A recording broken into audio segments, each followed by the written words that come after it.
Assalamualaikum warahmatullahi wabarakatuh. Bagaimana kabarnya teman-teman? Semoga sehat walafiat dan tetap dalam lindungan Allah Subhanahu wa taala. Stay safe dan jaga kebersihan.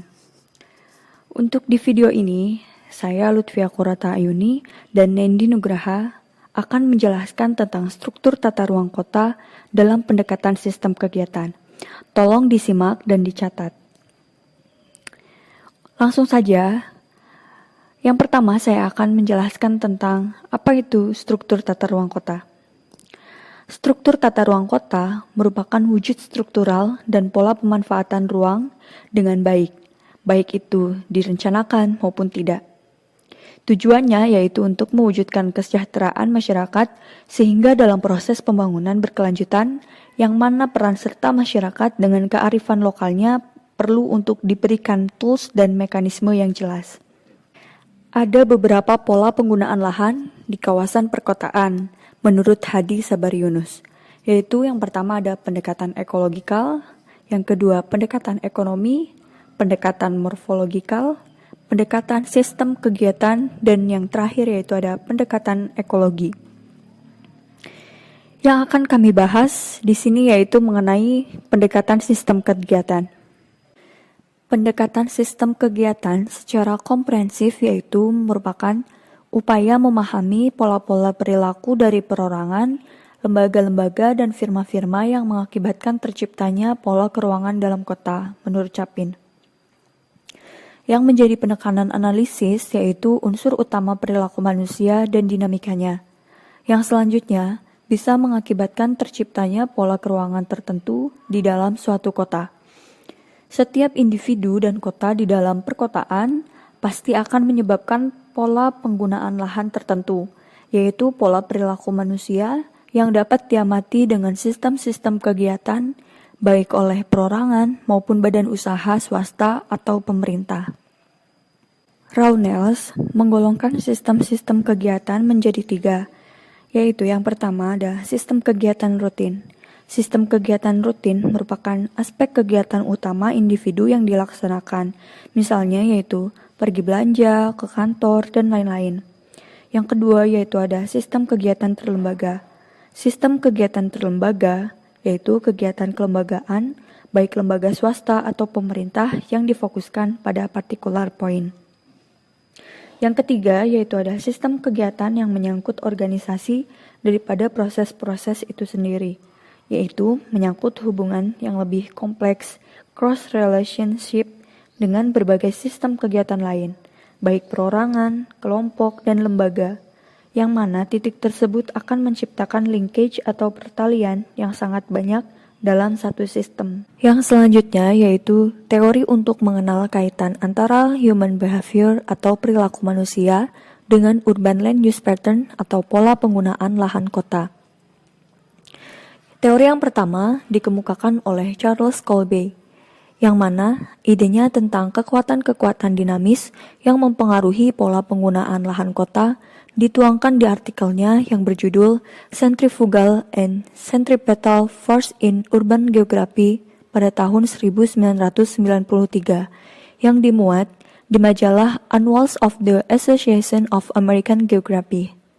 Karena di kota terdapat kekuatan dinamis yang bisa mempengaruhi pola penggunaan lahan seperti perubahan jumlah penduduk, struktur penduduk, komposisi penduduk, nilai-nilai aspek kehidupan, ekonomi, sosial, politik, budaya, teknologi, psikologi, dan religius serta fisikal. Kekuatan-kekuatan dinamis itu sendiri terbagi menjadi 2. Yang pertama yaitu ada kekuatan sentrifugal dan yang kedua kekuatan sentripetal. Kekuatan sentrifugal meliputi kekuatan keruangan spasial, kekuatan site, kekuatan situasional, kekuatan evaluasi sosial, kekuatan penempatan organisasi, dan kekuatan persamaan harkat. Sedangkan kekuatan sentripetal yaitu terbagi menjadi kekuatan sile, kekuatan kemudahan fungsional, kekuatan magnetisme fungsional, dan kekuatan persamaan kemanusiaan. Untuk selanjutnya yaitu ada teori menurut Jan Turner. Beliau mengemukakan teori mobilitas tempat tinggal residential mobility. Tesisnya diperkenalkan pertama kali pada tahun 1968 di artikelnya yang berjudul Housing Priority Settlement Pattern and Urban Development in Modernizing Centuries. Dalam menjelaskan teorinya, beliau mengemukakan beberapa dimensi yang bergerak paralel dengan mobilitas tempat tinggal ini. Dimensinya yaitu ada dimensi lokasi, dimensi perumahan, dimensi siklus kehidupan, dan dimensi penghasilan. Selanjutnya yang akan saya bahas yaitu mengenai pendekatan wilayah sosial. Pendekatan wilayah sosial merupakan pendekatan yang menekankan pada struktur sosial dan struktur keuangan pada suatu kota yang mulai dikembangkan pada tahun 40-an. Pertama kali dikemukakan atau diperkenalkan oleh Shefki dan Bell tahun 1949 sebagai suatu metode untuk mengklasifikasikan jalur daerah sensus, lalu disempurnakan oleh Shefki dan Bell tahun 1955 sebagai suatu model perubahan sosial, kemudian dipakai sebagai salah satu teori umum tentang diferensial perkotaan.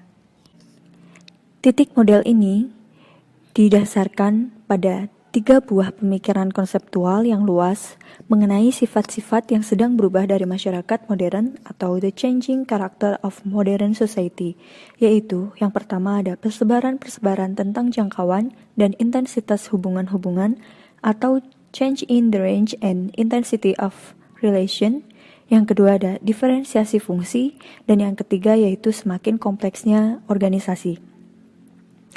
Hal yang perlu diperhatikan berkenaan dengan teori diferensiasi keruangan kota ini yaitu analisis wilayah sosial atau social area analysis sangat berbeda dengan analisis ekologi atau ecological analysis. Untuk studi perkotaan, titik analisis wilayah sosial selalu mulai dengan teori-teori diferensiasi sosial, mengidentifikasi variasi-variasi dalam ruang sosial atau social space yang kemudian diterjemahkan menjadi ruang geografis, geographical space. Titik sementara itu dianalisis ekologi perkotaan, urban ekologis, yang selalu memulainya dengan mengidentifikasi wilayah alami cultural area sebagai suatu wilayah geografis atau geographical territorial yang mempelajarinya sebagai suatu wilayah yang mempunyai karakteristik.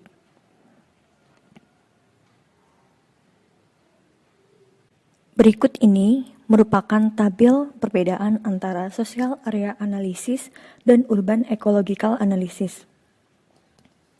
Social area analysis dimulai dari teori-teori variasi diferensiasi sosial, sedangkan urban ecological analysis dimulai dari teori-teori analogi ekologi. Sedangkan sosialnya yaitu social area analysis meliputi variasi dalam atau social space, yaitu ruang sosial. Sedangkan urban ecological analysis yaitu identifikasinya wilayah alami atau natural space areas dengan karakteristik sosial. Sedangkan tujuannya yaitu untuk social area, yaitu geographical space, dan urban ecological analysis tujuannya yaitu geographical space.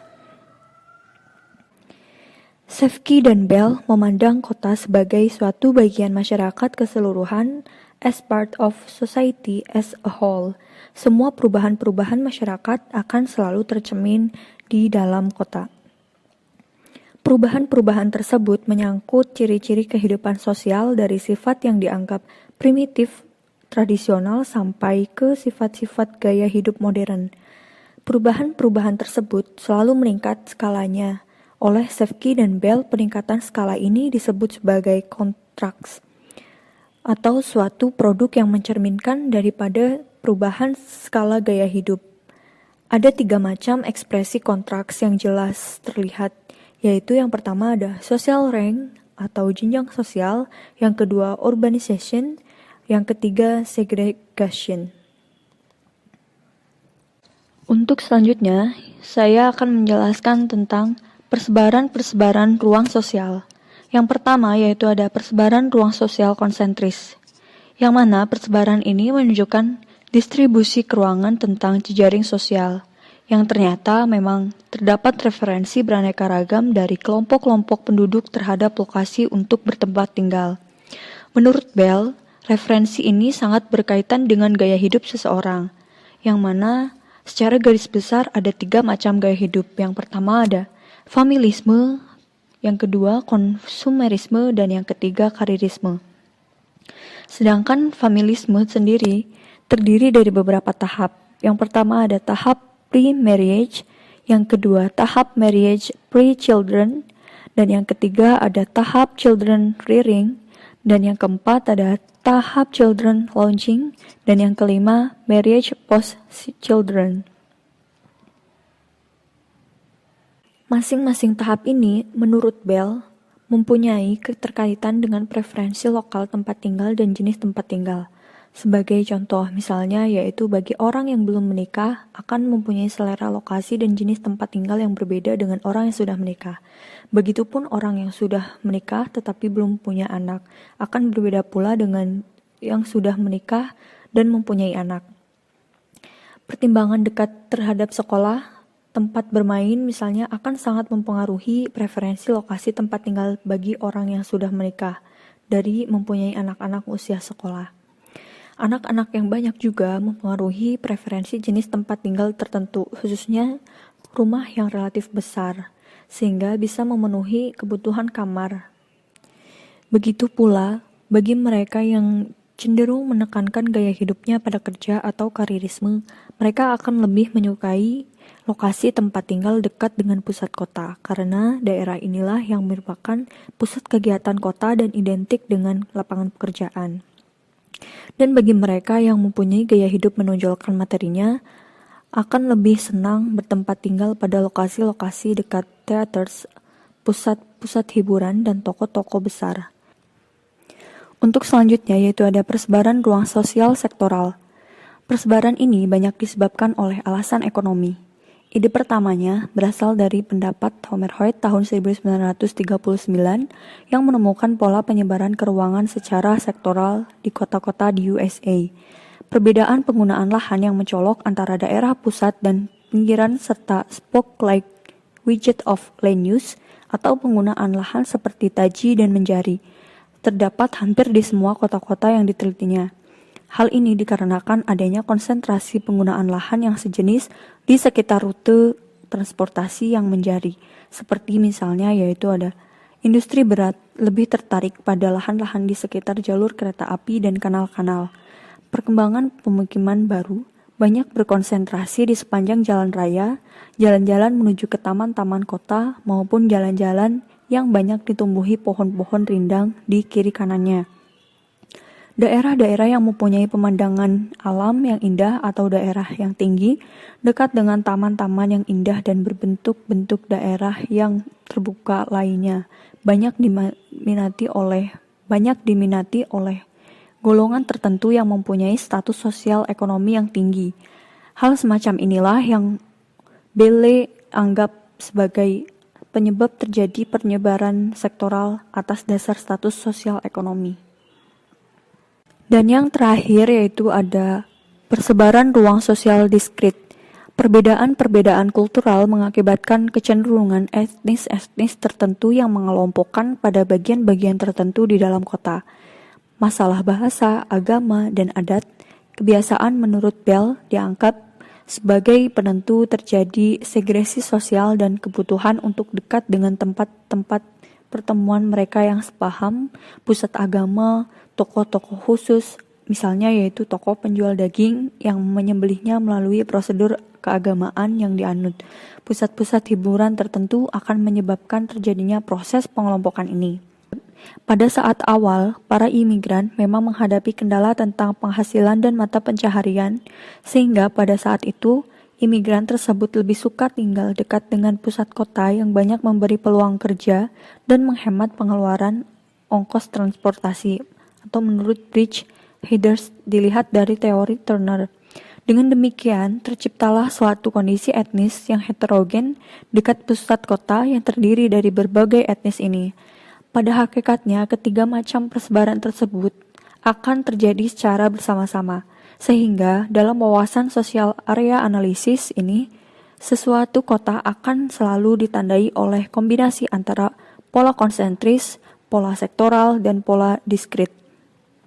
Hipotesis ini telah dibuktikan atau diuji oleh Anderson dan Egeland pada tahun 1961 dalam penelitiannya di kota Akron, Dayton, Indianapolis, dan Cherokee di USA. Pendekatan yang kedua adalah pendekatan Conflict Management Approach atau pendekatan konflik pengelolaan.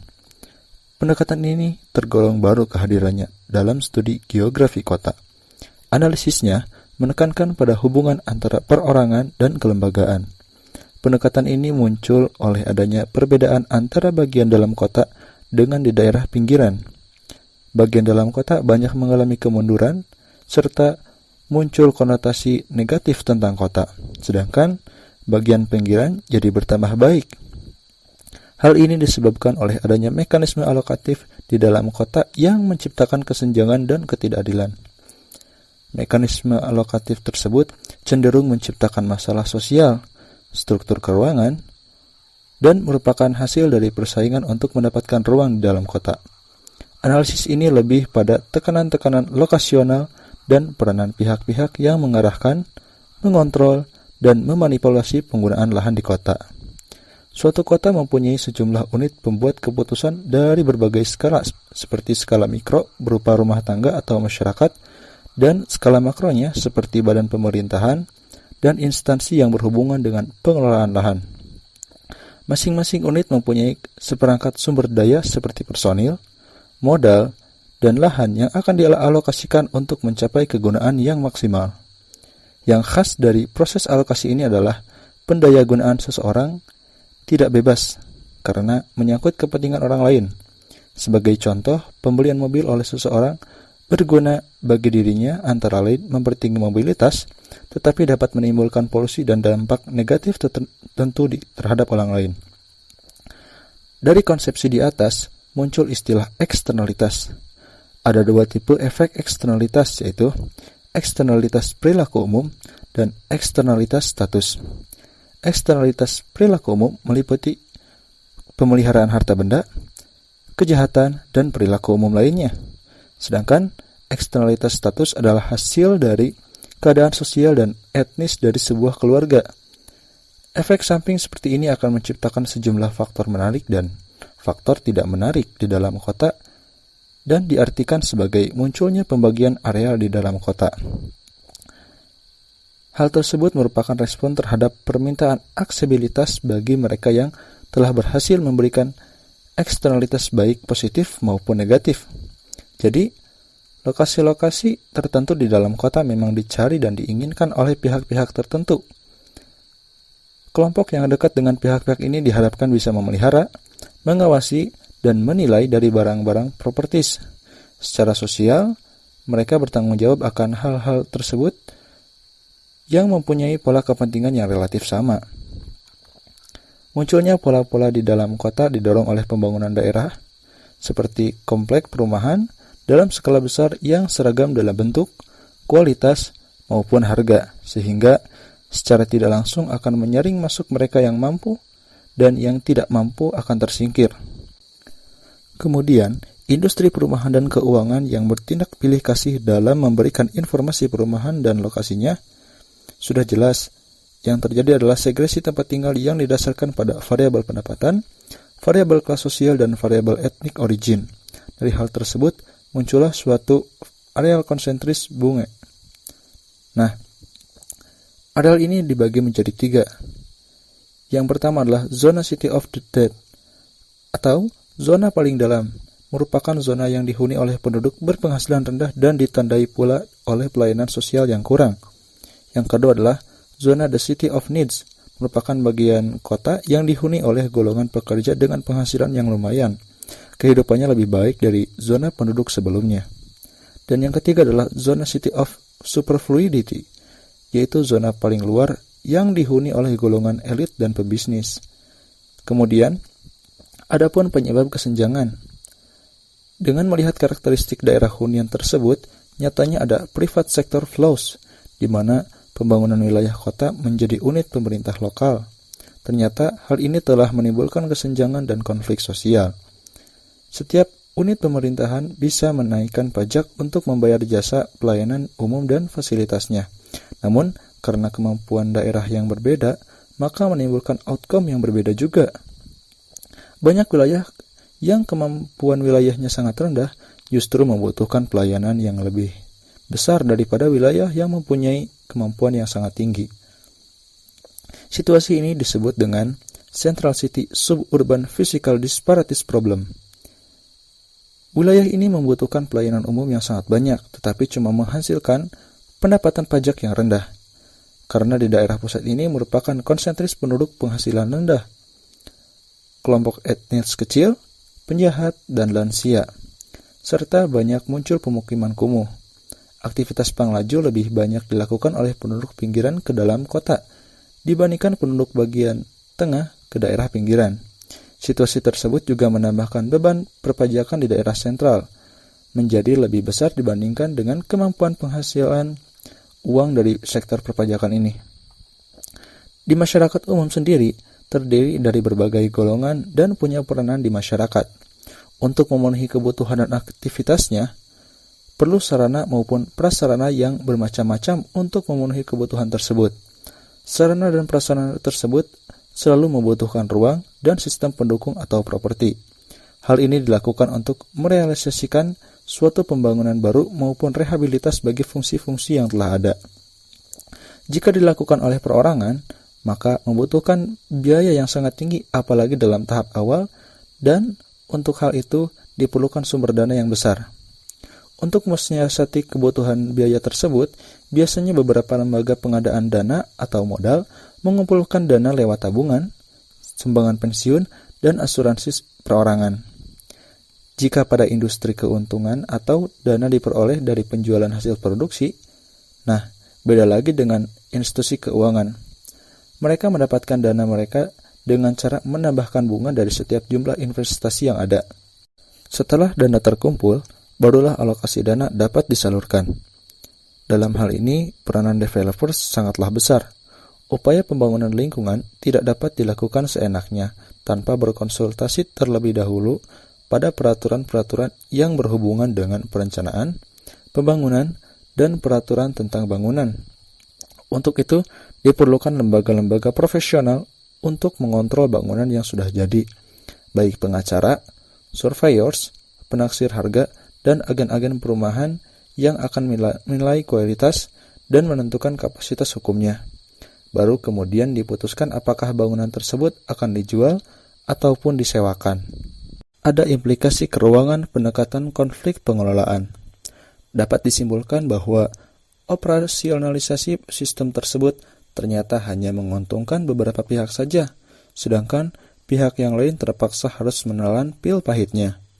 Ketidakberesan kerja terlihat pada 3 badan, yaitu badan yang menentukan tipe pembangunan, pembuatan keputusan alokasi hipotek, dan pembuatan keputusan bantuan perbaikan.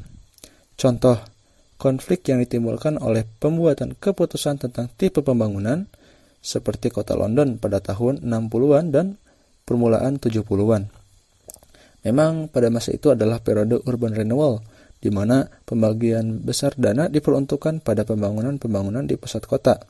Walaupun investasi di bidang perumahan, pertokoan, sekolah, dan pembangunan-pembangunan umum lainnya yang dibutuhkan saat itu. Namun, bangunan-bangunan tersebut hanya memperoleh bagian dana yang kecil saja. Proses penentuan jenis pembangunan di dalam kota tersebut dikelola oleh kelompok kecil dari estate agent dan property developers, serta dengan para insinyur dan arsitek bawahannya yang ingin mendapatkan keuntungan pribadi.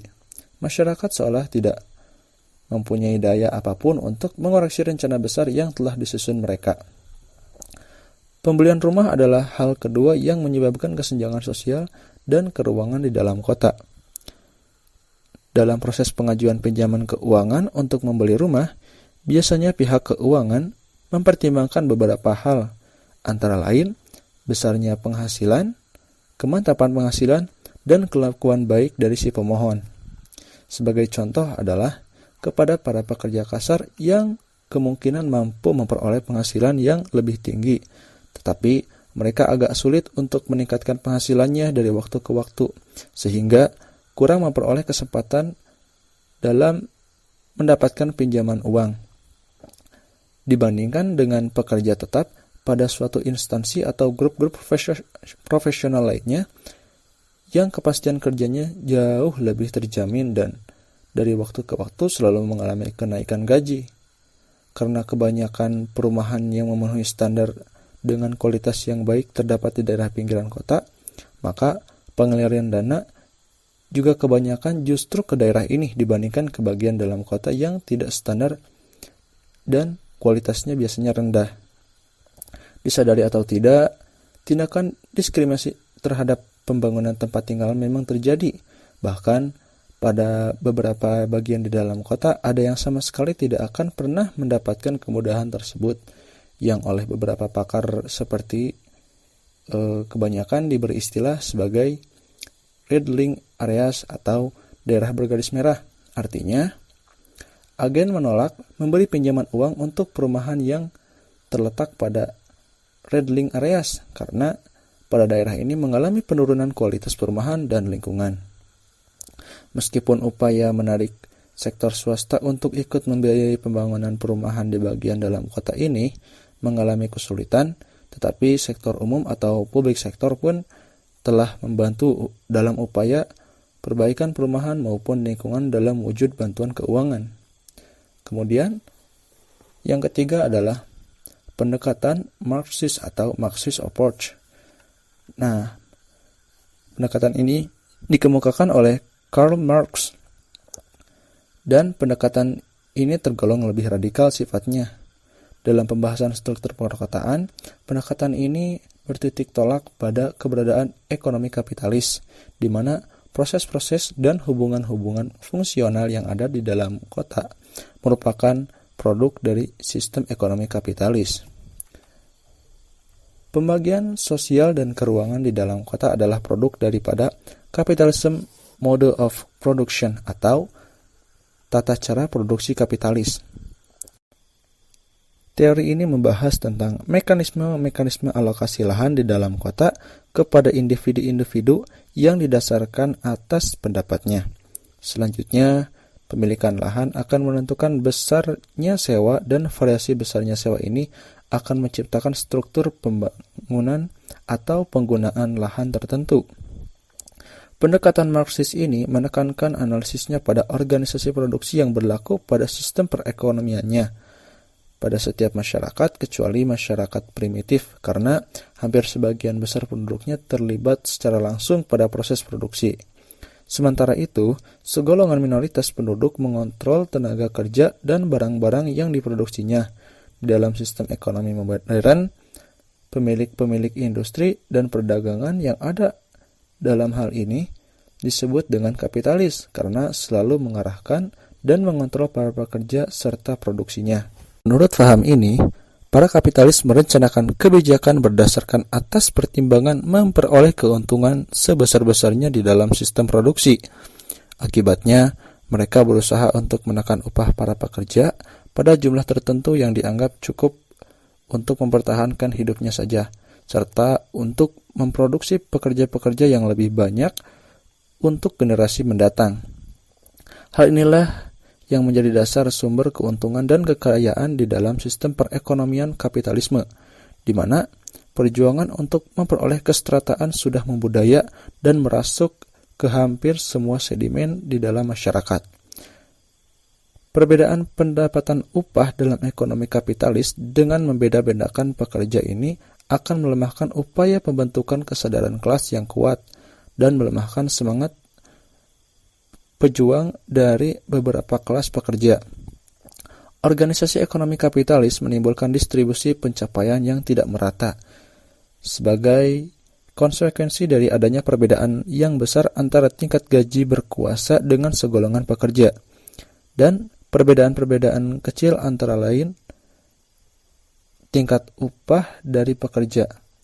Apabila dasar pemikiran adanya masyarakat yang berkelas-kelas dengan pendapatan yang dibedakan tersebut diterapkan untuk analisis geografi kota, maka akan menjadi suatu analisis yang menarik dalam upaya mencari jawaban terjadinya struktur keruangan penggunaan lahan perkotaan yang ada. Tersedianya lahan di daerah perkotaan sangat terbatas, maka lahan tersebut mempunyai nilai ekonomi. Di dalam studi ekonomi, dikenal ada dua macam pengukuran nilai, yaitu nilai guna dan nilai jual atau nilai tukar. Nilai guna adalah suatu nilai yang timbul dari komoditi itu sendiri dalam proses ekonomi, dan nilai jual adalah suatu nilai yang timbul dari komoditi itu apabila dijual di pasaran. Secara sederhana dicontohkan pada suatu mobil. Nilai gunanya timbul dari keuntungan-keuntungan yang timbul dengan penggunaan mobil tersebut, antara lain kenyamanan, mobilitas yang tinggi, daya angkut yang tinggi, dan lain sebagainya. Nilai jual adalah sejumlah harga yang ditentukan dari penjualan mobil tersebut di pasaran. Apabila kedua macam ini diterapkan untuk lahan kota, maka akan timbul karakteristik-karakteristik tertentu.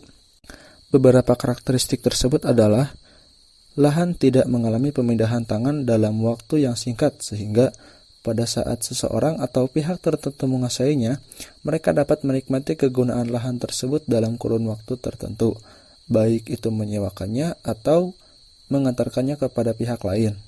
Kemudian, lahan adalah suatu properti yang tidak bergerak dan juga tertentu sifatnya. Apabila terjadi pembelian lahan, maka akan menjadikan si pemilik memegang hak-hak monopoli di atasnya.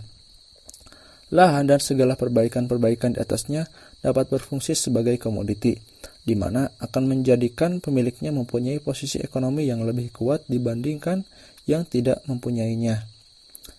Makin banyak mempunyai lahan, maka makin kuat juga posisi ekonominya.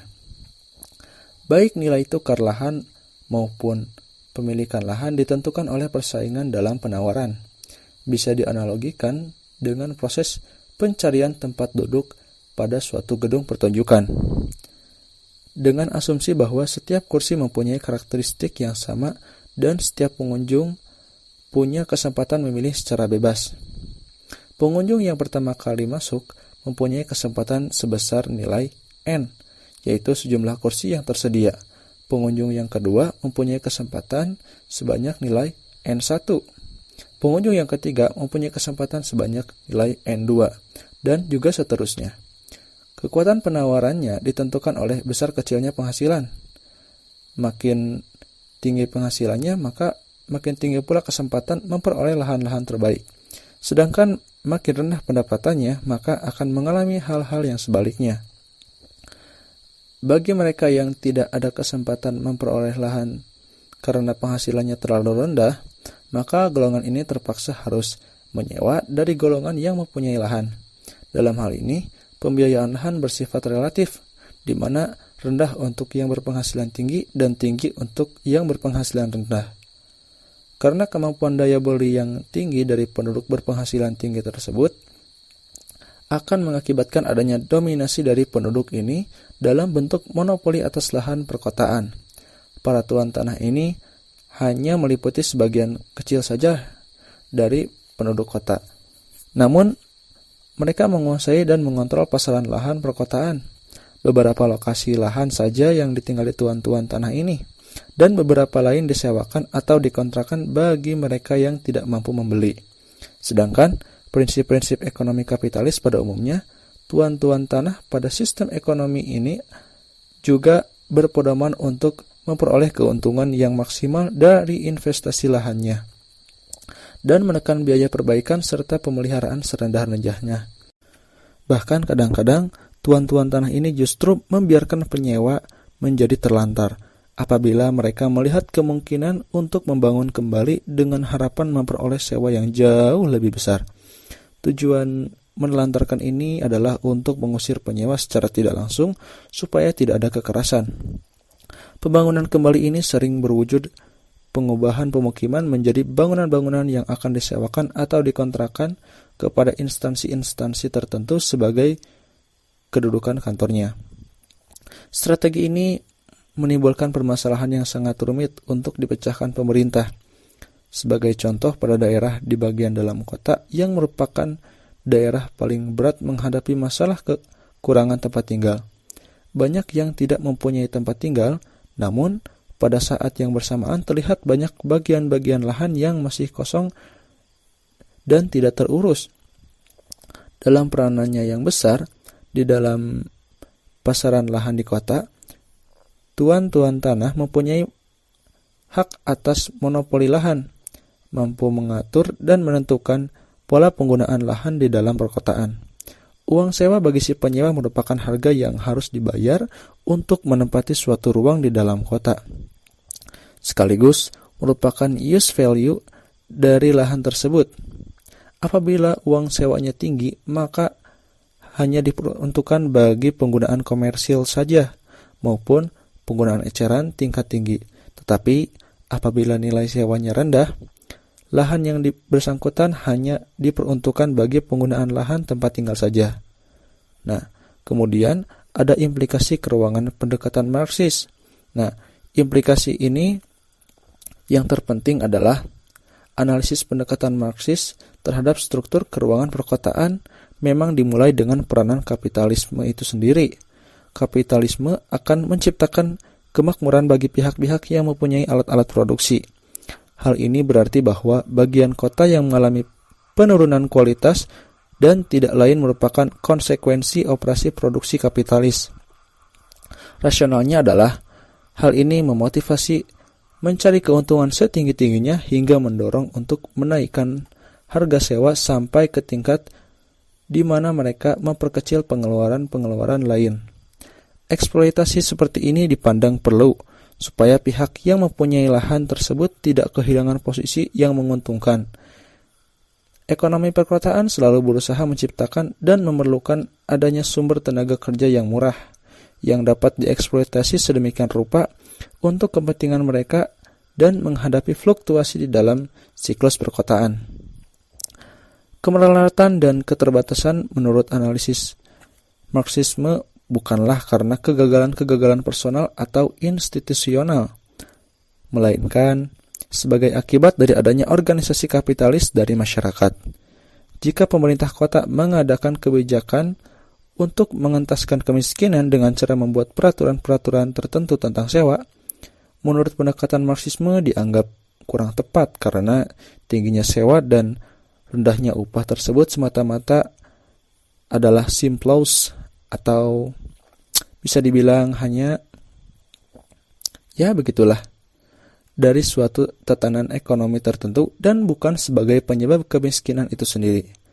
Maka dari itu apabila pemerintah akan menghilangkan ketidakadilan sosial dan keruangan tersebut, maka organisasi ekonomi masyarakatlah yang harus diubah, karena tatanan inilah yang menyebabkan terjadinya kesenjangan-kesenjangan tersebut.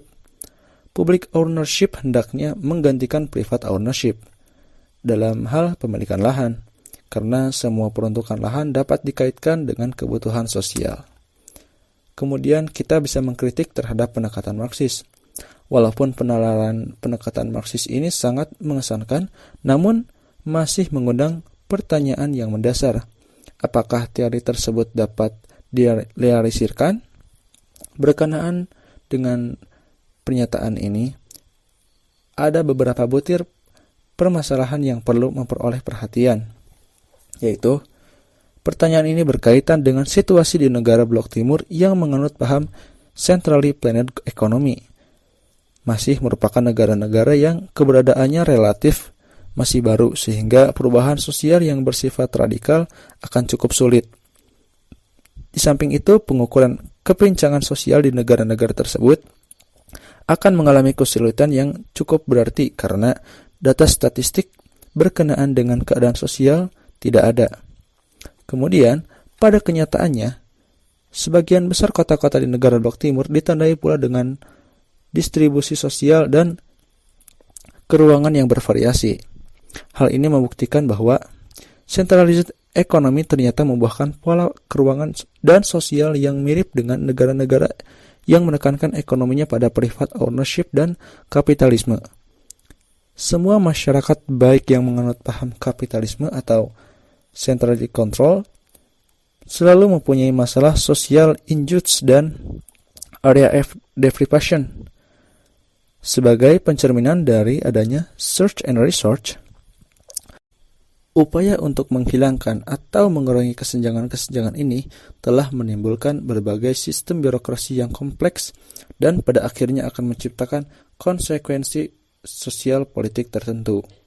Sumber daya yang ada dialokasikan di dalam masyarakat secara menyeluruh melalui suatu sistem konsiderasi pengelolaan.